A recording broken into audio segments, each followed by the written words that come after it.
জন্ম আমার নবীর যুগে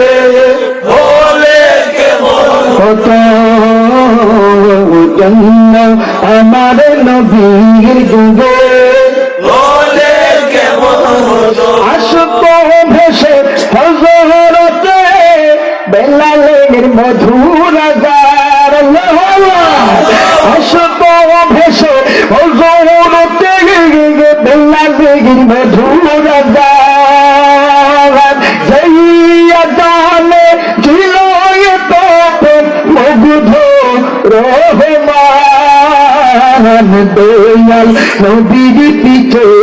নামাজ পড়লে কেমন হতো দয়াল নবীর পিছে নামাজ পড়লে কেমন হতো জন্ম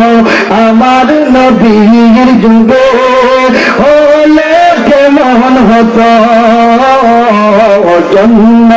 আমার নবীর যুগে হলে কেমন দুই নয়নের শোল পাক দু নয়নের পাক দেখিলে কেমন হতো জন্ম আমার নবীর যুগে হলে কেমন হতো জন্ম আমার নবীর যুগে